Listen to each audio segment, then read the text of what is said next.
Hi dear students, कैसे हैं आप सभी लोग। मैं मोहित ठाकरे वेलकम करता हूं आपका आपके अपने यूट्यूब चैनल बीरन एकेडमी के ऊपर। दोस्तों, आज का जो हमारा लेक्चर होने वाला है वो कवर करेगा आपके 3 टॉपिक्स को, जो कि है पैकिंग एफिशिएंसी, वाइड्स और डेंसिटी ऑफ सॉलिड के ऊपर। तो चलिए, आज का हमारा जो सबसे पहला टॉपिक है पैकिंग एफिशिएंसी, इसको कवर करते हैं। फ्रेंड्स, पैकिंग एफिशिएंसी को समझने से पहले आप हमारे पैकिंग इन सॉलिड वाले वीडियो लेक्चर को देखना ना भूलें, क्योंकि पैकिंग एफिशिएंसी जो डिपेंड रहेगा उसको समझने से पहले पैकिंग इन सॉलिड को समझना बहुत ज़्यादा ज़रूरी है। चलिए शुरू करते हैं हमारा आज का टॉपिक, जो कि है packing efficiency. Friends, packing efficiency जो होता है वो होता है total space occupied by an atom और particle in any crystalline solid. मतलब किसी एक सॉलिड क्रिस्टल को बनाने के लिए टोटल एटम्स ने जितना स्पेस ऑक्यूपाई किया है वो कहा जाता है पैकिंग एफिशिएंसी। इसको आप आसान भाषा में ऐसे समझ सकते हैं, मान लीजिए आपने एक ग्लास में कुछ आइस के क्यूब्स डाले हैं, तो होगा ये कि आइस क्यूब्स जो रहेंगे, जब आप ग्लास को फिल कर देंगे पूरा आइस क्यूब से, तब यहाँ पर आइस क्यूब्स के बीच में कुछ ना कुछ एक स्पेस प्रेजेंट होगा।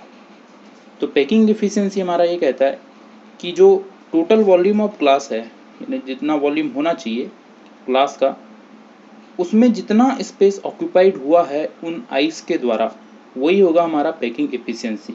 या आप ऐसा कह लीजिए कि जो टोटल वॉल्यूम है जो मॉलिक्यूल का, उसमें से अगर से हम स्पेस को, जो फ्री स्पेस है या वैकेंट प्लेस है, उनको घटा दें या उनको सब्सट्रैक्ट कर दें, तो जो बचा हुआ जो मटेरियल है जिसने कवर किया है कुछ ना कुछ एरिया को, वो कहलाएगा हमारा पैकिंग एफिशिएंसी। पैकिंग एफिशिएंसी एक सिंपल रेशो होता है volume of total lattice point और एटम्स का तथा total volume of unit cell का। पैकिंग एफिशिएंसी परसेंटेज में कैलकुलेट होता है, और इसे हम आसान भाषा में कहें तो जो टोटल स्पेस किसी एक क्रिस्टलाइन सॉलिड के एटम या पार्टिकल द्वारा कवर किया जाता है उस एक क्रिस्टल को बनाने के लिए, वही कहलाता है हमारा पैकिंग एफिशिएंसी। दोस्तों, वीडियो में आगे चलते हैं और कुछ इम्पोर्टेंट या कॉमन अरेंजमेंट में हम पैकिंग एफिशिएंसी को समझेंगे। दोस्तों, ज़्यादातर जो आपसे एग्ज़ाम्स में क्वेश्चन पूछे जाते हैं पैकिंग एफिशिएंसी को लेकर, ये पूछे जाते हैं मेन 3 टाइप के अरेंजमेंट में, जिसमें पहला अरेंजमेंट है सिंपल क्यूबिक लैटिस में, दूसरा होता है हमारा जो होता है बॉडी सेंटर्ड लैटिस में, और तीसरा जो होता है हमारा वो पूछा जाता है face centred cubic unit cell को लेके। तो हम सबसे पहले समझते हैं packing efficiency in simple cubic lattice. Simple cubic lattice की बात की जाए तो जैसे कि आप लोग जानते हैं कि सिंपल क्यूबिक लैटिस में एक एक कॉर्नर पे एक एक एटम या पार्टिकल्स प्रेजेंट होते हैं। इसी के द्वारा जो मैथमेटिकल कैलकुलेशन करके एक जो फार्मूला निकल के आता है यहाँ पे, वो होता है हमारा π/6 मल्टीप्लाई बाय 100। यहाँ पर हम मल्टीप्लाई 100 से इसलिए कर रहे हैं क्योंकि पैकिंग एफिशिएंसी जो होता है हमारा वो होता है परसेंटेज के फॉर्म में। जब हम आगे इसको सॉल्व करेंगे तो हमारा जो वैल्यू निकल के आएगा या परसेंटेज ऑफ पैकिंग एफिशिएंसी निकल के आएगा, वो आएगा 52.4%, जो ये इंडिकेट करता है कि टोटल स्पेस ऑक्यूपाइड हुआ है उस लैटिस में वो है 52.4%, एंड जो वहाँ पे अनऑक्यूपाइड स्पेस है या जो वैकेंट स्पेस है वो है हमारा 47.6%। तो इस प्रकार से सिंपल क्यूबिक लैटिस की जो पैकिंग एफिशिएंसी निकल के आती है वो निकल के आती है हमारी 52.4%। आगे अगर से हम बात करें, हमारा जो दूसरा इम्पोर्टेंट अरेंजमेंट है वो है packing efficiency in body centred lattice. जैसे कि आप सभी लोग जानते हैं, बॉडी सेंटर्ड लैटिस जो होता है ये इसमें कॉर्नर्स के साथ साथ एक जो एटम या पार्टिकल हमारा प्रेजेंट होता है, ये प्रेजेंट होता है बॉडी सेंटर्ड में। इसका मैथमेटिकल कैलकुलेशन करने के बाद हमें जो एक फॉर्मूला मिलता है, ये मिलता है √3/8 मल्टीप्लाई बाय पाई, और क्योंकि यहाँ पे परसेंटेज में है तो यहाँ पे मल्टीप्लाई होता है 100 से। आगे इसको सॉल्व करने पर हमारा जो परसेंटेज निकल के आता है पैकिंग एफिशिएंसी का, वो निकल के आता है 68%, जो ये इंडिकेट करता है कि टोटल स्पेस ऑक्यूपाइड उस लैटिस द्वारा किया गया है वो है 68%, और जो अनऑक्यूपाइड स्पेस है वो है वहाँ पे 32%।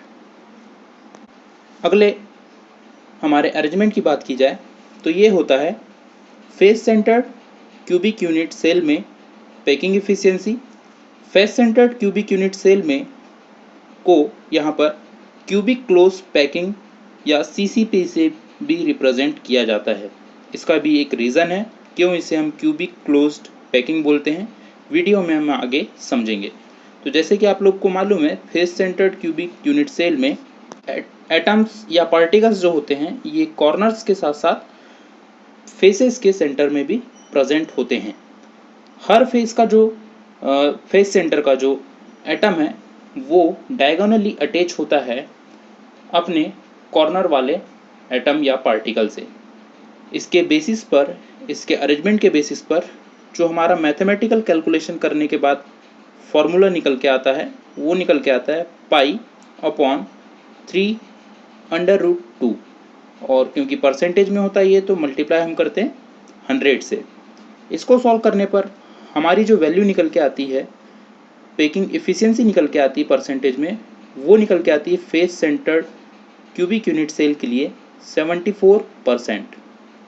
इसका मतलब ये है कि इस टाइप के जो क्यूबिक सेल है या क्यूबिक यूनिट सेल है, इनमें जो पैकिंग एफिशिएंसी या स्पेस ऑक्यूपाइड है वो 74% होगा, और जो अनऑक्यूपाइड स्पेस होगा हमारा वो 26% होगा।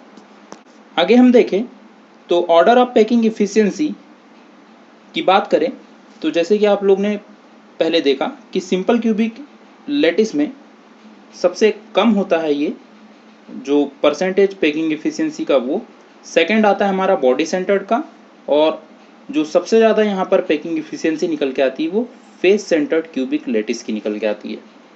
क्योंकि फेस सेंटर्ड क्यूबिक लैटिस का यहाँ पर एफिशिएंसी सबसे ज़्यादा निकल के आई है, इसी कारण से ये ज़्यादा कंडेंस फॉर्म में होता है, और इसी कंडेंस फॉर्म में होने के कारण जो face centred cubic unit cell या क्यूबिक लैटिस है, इसे हम क्यूबिक क्लोज पैकिंग या सीसीपी से रिप्रेजेंट किया जाता है, क्योंकि ये जो है मैक्सिमम एरिया को कवर करता है, या कहें कि मैक्सिमम स्पेस को ये कवर करता है। दोस्तों, मैं ये चाहूँगा कि आप इनके जो मैथमेटिकल फॉर्मूले और जो पैकिंग एफिशिएंसी है उनको अच्छे से याद कर लें, क्योंकि बहुत सारे एग्ज़ाम्स में ये डायरेक्ट पूछे जाते हैं। जैसे कि आपसे पूछ सकता है कि जो face centred cubic unit cell होता है उसके लिए फॉर्मूला क्या होता है, या इस टाइप से भी क्वेश्चन बनते हैं कि packing efficiency face centred cubic unit cell का या सिंपल क्यूबिक यूनिट सेल का या body centred cubic unit cell का ये क्या होता है। या आपसे अपोजिट क्वेश्चन भी पूछ सकता है कि जो अनऑक्यूपाइड स्पेस होता है अलग अलग टाइप के अरेंजमेंट में वो कितना कितना होता है परसेंटेज के फॉर्म में। तो मैं चाहूँगा कि आप लोग उसको याद कर ले। फ्रेंड्स, ये था हमारा लेक्चर जो कि था पैकिंग एफिशिएंसी के ऊपर। इसी वीडियो में हम आगे समझेंगे वाइड्स को और डेंसिटी को भी। पैकिंग एफिशिएंसी को बेटर वे में समझने के लिए आप पुरानी वीडियोस जो कि यूनिट सेल और पैकिंग इन सॉलिड से रिलेटेड है उनको ज़रूर देखें। आइए अब हम समझते हैं हमारा जो इस वीडियो का सेकंड टॉपिक है वाइड्स, उसको। दोस्तों, वाइड्स जो टर्म है उसका मीनिंग होता है गैप या एम्प्टीनेस। जब हमें मालूम है जब कोई क्रिस्टल फॉर्मेशन होता है तो वहाँ पर एटम्स के बीच में, जैसे कि हमने पहले समझा है पैकिंग एफिशिएंसी में, कि वहाँ पर एटम्स के बीच में कुछ एक गैप होता है। यही जो गैप है या वैकेंट स्पेस है, ये एक होल लाइक स्ट्रक्चर देता है जो कि एक स्पेसिफिक ज्योमेट्री का होता है। इसी ज्योमेट्री के बेसिस पर जो हमारा वॉइड्स है इसे दो टाइप से डिवाइड किया गया है। इसमें से जो हमारा पहला टाइप है वो होता है टेट्राहेड्रल वॉइड्स और सेकंड जो है हमारा वो है ऑक्टाहेड्रल वॉइड्स। तो चलिए अब हम एक एक को यहाँ पर समझते हैं। जो हमारा टेट्राहेड्रल वॉइड्स होता है ये होता है जब एटम्स 4 पार्टिकल्स से बन रहे हैं। यहाँ पर होता ऐसा है कि जब हम 4 में से 3 हमारे स्पेयर्स या एटम को एक ट्रायंगुलर वे में अरेंज करते हैं और एक जो हमारा जो चौथा स्पेयर है उसे हम इनके जो गैप बना है, इनके बीच में जो गैप बना है उसके एबो या बिलो रखते हैं। जैसे कि आप लोगों को डायग्राम में दिख रहा होगा, जो ब्लैक कलर की पेन से बने हुए हैं 1 2 3 जिन पे नंबरिंग है वो ट्रायंगुलर शेप में अरेंज हमारे स्पीयर या एटम है। जो फोर्थ वाला जो रेड कलर से बना हुआ स्पीयर है उसे हम जब इस गैप के जस्ट अबो या जस्ट बिलो रखते हैं तो हमें यहाँ पर एक फिक्स ज्योमेट्री देखने को मिलती है जो कि आगे के डायग्राम में इसी में रिप्रेजेंट है एरो के बाद, जिसे क्रॉस किया गया है ग्रीन पेन से। यही फिक्स ज्योमेट्री एक टेट्राहेड्रल के शेप की होती है और इसी टाइप के वॉइड्स या गैप्स हमारे कहलाते हैं टेट्राहेड्रल वॉइड्स। इसको देखने के लिए आप इस प्रकार से भी देख सकते हैं कि आपको 3 बॉल्स लेना है और उन्हें ट्रायंगुलर वे में जमाना है और एक जो बॉल रहेगी हमारी उसे जो गैप बना है तीनों के बीच में उसके एबो या उसके बिलो रखना है, गैप के एबो या बिलो। तो यहाँ पर हमें एक ज्योमेट्री देखने को मिलेगी जो कि टेट्राहेड्रल शेप की होगी। यही टेट्राहेड्रल ज्योमेट्री हमारी कहलाती है टेट्राहेड्रल वॉइड्स।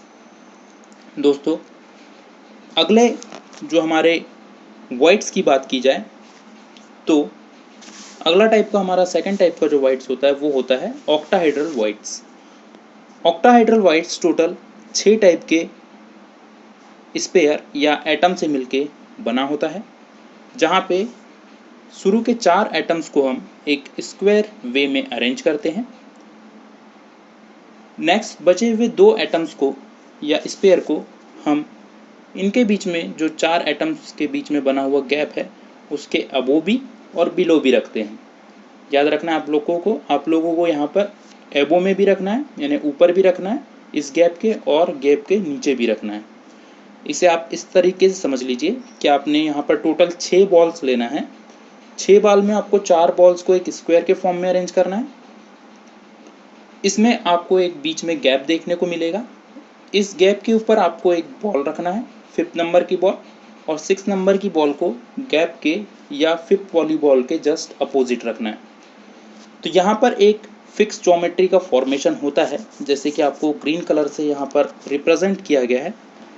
यही ज्योमेट्री अगर से हम 3D वे में देखें तो ये ऑक्टाहेड्रल एक शेप बनाती है। इसी ऑक्टाहेड्रल शेप बनने के कारण इस वॉइड को नाम दिया गया ऑक्टाहेड्रल वॉइड। तो फ्रेंड्स ये होता है हमारा वॉइड्स, जो कि होता है 2 टाइप का, और ये सिंपल एक स्पेस होता है या गैप होता है एटम्स के बीच का। जो स्पेस अनऑक्युपाइड है वही हमारा कहलाता है वॉइड्स। इसी वीडियो के तीसरे पार्ट में हम चले तो तीसरा जो हमारा टॉपिक है आज के वीडियो का वो है डेंसिटी के बारे में। डेंसिटी, जैसे कि आप सभी लोग जानते हैं, डेंसिटी एक सिंपल रेशो होता है वेट और वॉल्यूम का। किसी भी सब्सटेंस के वेट को हम डिवाइड कर दे जब इसके वॉल्यूम से, तो जो निकल के आता है वो होता है डेंसिटी। डेंसिटी को हम रो से रिप्रेजेंट करते हैं और इसकी जो यूनिट होती है एसआई में ये होती है किलोग्राम पर मीटर क्यूब, और सीजीएस में ये यूनिट होती है ग्राम पर सेंटीमीटर क्यूब। डेफिनेशन के अकॉर्डिंग अगर से हम बात करें डेंसिटी की, तो डेंसिटी जो होता है ये डायरेक्टली प्रोपोर्शनल होता है वेट के और इन्वर्सली प्रोपोर्शनल होता है ये वॉल्यूम के। मतलब अगर से आप किसी सब्सटेंस का वेट बढ़ाते जा रहे हैं और उसके वॉल्यूम को कम करते जा रहे हैं तो यहाँ पर डेंसिटी बढ़ती जाएगी। या आप किसी सब्सटेंस के वॉल्यूम को बढ़ाते जा रहे हैं और वेट को कम करते जा रहे हैं तो डेंसिटी यहाँ पर घटती जाएगी। फ्रेंड्स, ये तो बात हुई हमारी सिंपल डेंसिटी की। डेंसिटी में आगे हम जब बात करें यूनिट सेल की डेंसिटी की, तो यूनिट सेल के केस में भी डेंसिटी की डेफिनेशन सेम है कि डेंसिटी यहाँ पर भी होती है, एक रेशो होता है जो होता है मास ऑफ यूनिट सेल का और वॉल्यूम ऑफ यूनिट सेल का। लेकिन आगे इसके लिए कुछ हमारे पास कैलकुलेशन दिए गए हैं जिससे डेंसिटी ऑफ यूनिट सेल का एक प्रॉपर फॉर्मूला निकल के आता है, उसे हम देख लेते हैं। जैसे कि आप लोगों को मालूम है डेंसिटी ऑफ यूनिट सेल बोले हम तो ये होता है एक मास ऑफ यूनिट सेल और वॉल्यूम ऑफ यूनिट सेल का रेशो। यहाँ पर मास ऑफ यूनिट सेल हमको मालूम है कि ये होता है number of atom in unit cell जिसको हम जेड से रिप्रेजेंट करें हैं, और मास ऑफ ईच एटम का प्रोडक्ट जिसे हमने स्मॉल m से रिप्रेजेंट करें हैं। मतलब मास ऑफ यूनिट सेल जो है वो कैपिटल Z और स्मॉल m का प्रोडक्ट होता है। आगे मास ऑफ एटम की बात की जाए तो मास ऑफ एटम एक रेशो होता है एटॉमिक मास और मॉलिक्यूलर मास जिसे हमने कैपिटल M से रिप्रेजेंट किया है, और एवोगैड्रोस नंबर का जिसे हमने N0 से रिप्रेजेंट किया है। तो हमारा स्मॉल m का वैल्यू यहाँ से निकल के आता है कैपिटल M अपॉन N0। जब हम इस वैल्यू को हमारे इक्वेशन सेकंड में पुट करते हैं यानी मास ऑफ यूनिट सेल में पुट करते हैं तो हमें यहाँ पर जो रिलेशन देखने को मिलता है मास ऑफ यूनिट सेल का वो निकल के आता है number of atom in unit cell जो कि है capital Z multiply by atomic mass और मॉलिक्यूलर मास जो कि है capital M upon Avogadro's number जो कि होता है N0। आगे जब हम इस वैल्यू को हमारे मास ऑफ यूनिट सेल में पुटअप करते हैं तो हमारे लिए जो डेंसिटी का फॉर्मूला बन के आता है जिसे ग्रीन कलर के पेन से बॉक्स किया गया है वो निकल के आता है हमारा Z capital multiply by M upon N0 multiply by A3। दोस्तों यहाँ पे जो A क्यूब है वो है वॉल्यूम ऑफ यूनिट सेल जिसकी यूनिट है सेंटीमीटर क्यूब, और डेंसिटी की यूनिट CGS में होती है ग्राम पर सेंटीमीटर क्यूब। तो दोस्तों यही था हमारा डेंसिटी ऑफ यूनिट सेल के लिए फॉर्मूला। ये फॉर्मूले को आप अच्छे से याद कर लीजिए क्योंकि कई एग्ज़ाम्स में या तो इसके कांस्टेंट के बारे में पूछा गया है या ये डायरेक्ट फॉर्मूला पूछा गया है। आपके CBSE बोर्ड में, MP बोर्ड में और कॉम्पिटिटिव एग्ज़ाम में ब्लैंक्स के रूप में भी ये फॉर्मूला कई बार पूछा गया है। तो दोस्तों ये था हमारा डेंसिटी ऑफ यूनिट सेल। आज के टॉपिक में हमने पढ़ा पैकिंग एफिशिएंसी, वाइट और डेंसिटी ऑफ यूनिट सेल। आप लोगों को यह वीडियो कैसी लगी? वीडियो पसंद आ रहे हो तो वीडियो को लाइक ज़रूर करें, साथ ही साथ चैनल को सब्सक्राइब कर वीडियो को दोस्तों के साथ भी शेयर करें और बेल आइकन को प्रेस करके रखें ताकि नए वीडियो जब भी अपलोड हो आप लोगों को नोटिफिकेशन मिल सके। Thank you so much.